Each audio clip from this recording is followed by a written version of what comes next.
तारीख 4 सितंबर, आज है वर्ल्ड सेक्सुअल हेल्थ डे। मुद्दा जब सेक्स से जुड़ा होता है तो उस पर अक्सर खुलकर बात नहीं होती, इसलिए सेक्सुअल हेल्थ को लेकर लोगों में जागरूकता भी कम है। सेक्सुअल हेल्थ से जुड़ी एक बहुत ही आम समस्या है STI यानी सेक्सुअली ट्रांसमिटेड इन्फेक्शन। ये सेक्स से फैलने वाले इन्फेक्शंस हैं। WHO यानी वर्ल्ड हेल्थ ऑर्गेनाइजेशन के मुताबिक दुनिया भर में 15 से 49 साल के 10 लाख लोगों को हर दिन STIs होते हैं, जिन्हें इलाज से ठीक किया जा सकता है।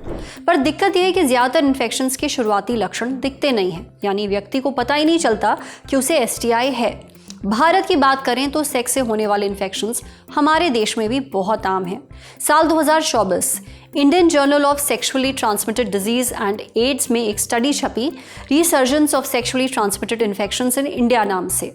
इसके मुताबिक भारत में STI के सटीक आंकड़े रिकॉर्डेड नहीं हैं। हालांकि कम्युनिटी बेस्ड स्टडी से पता चलता है कि देश के लगभग 6% अडल्ट STI से प्रभावित हैं। 6% सुनने में बहुत कम लगता है, पर अगर बात करोड़ों की आबादी की हो रही है तो ये संख्या 6 करोड़ के आसपास बैठेगी। इसलिए सेक्स से फैलने वाले इन्फेक्शंस के बारे में जानकारी होना बेहद ज़रूरी है। भारत में मौजूद कुछ आम STIs के बारे में हमें जानकारी दी institute of andrology and sexual health के फाउंडर डॉक्टर चिराग भंडारी ने। STIs बैक्टीरिया, वायरस या पैरासाइट यानी परजीवी की वजह से हो सकते हैं। सेक्स के जरिए ये एक से दूसरे इंसान में फैलते हैं। सबसे आम STI है HIV, syphilis, gonorrhoea, chlamydia, HPV, hepatitis B, herpes और वेजिनाइटिस। HIV की बात करें तो इसमें मरीज की इम्यूनिटी कमज़ोर हो जाती है। अगर समय पर इलाज ना हो तो एड्स हो सकता है। सिफिलिस में प्राइवेट पार्ट में घाव हो जाते हैं, शरीर में दाने निकलने लगते हैं।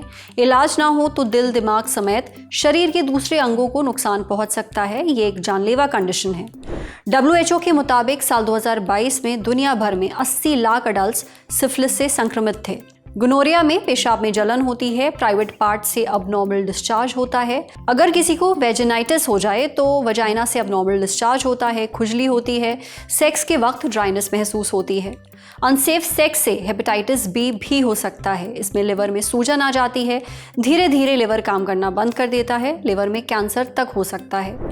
हेपेटाइटिस B के लक्षण हैं लगातार थकान रहना, भूख न लगना, उबकाई उल्टी आना, पेट के ऊपरी हिस्से में दर्द होना, खासकर दाईं ओर जहां लिवर होता है, पेशाब का रंग गाढ़ा हो जाना और स्किन और आंखें पीली पड़ना। अब बात क्लमीडिया की। क्लमीडिया में शुरुआती लक्षण महसूस नहीं होते हैं, लेकिन कुछ केसेस में प्राइवेट पार्ट से डिस्चार्ज होता है। पेशाब करते वक्त भयंकर दर्द होता है, पेल्विक एरिया में दर्द होता है। यही नहीं, अगर क्लमीडिया का इलाज ना हो तो पेल्विक इन्फ्लेमेटरी डिजीज हो सकती है।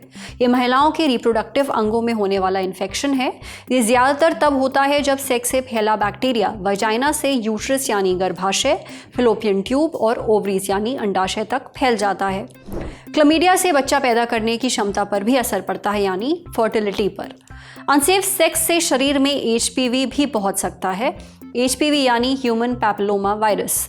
इस वायरस से ना सिर्फ इन्फेक्शन और बीमारियां फैलती हैं, बल्कि महिलाओं में सर्विकल कैंसर भी हो सकता है। सर्विकल कैंसर यानी बच्चेदानी के मुंह का कैंसर। WHO के मुताबिक भारत में साल 2022 में सर्विकल कैंसर के 1,27,000 से ज़्यादा नए मामले सामने आए थे। सेक्स से फैलने वाले इन्फेक्शंस में जेनिटल हर्पीस भी शामिल है। यह हर्पीस सिम्प्लेक्स वायरस की वजह से होता है। इसकी वजह से प्राइवेट पार्ट्स में दर्दनाक छाले निकल आते हैं। जेनिटल हर्पीस का कोई इलाज नहीं है, इसे पूरी तरह ठीक नहीं किया जा सकता। वैसे ऐसा ज़रूरी नहीं है कि ये इन्फेक्शन सिर्फ और सिर्फ सेक्स से ही फैलें। ये खून या बॉडी फ्लूइड के संपर्क में आने से भी फैल सकते हैं।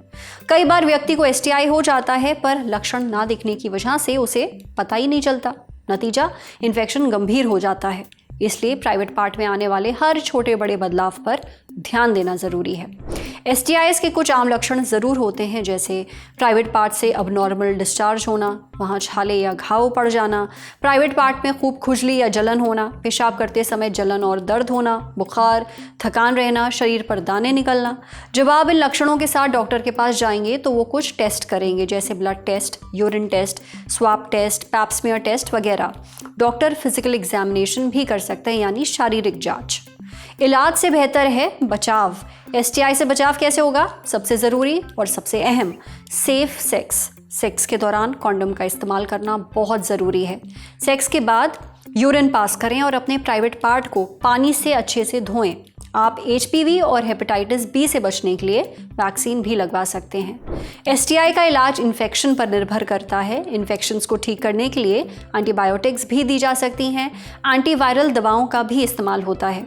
जो इन्फेक्शन पूरी तरह ठीक नहीं किए जा सकते, उनके लक्षणों को दवाओं के जरिए कंट्रोल करने की कोशिश की जाती है।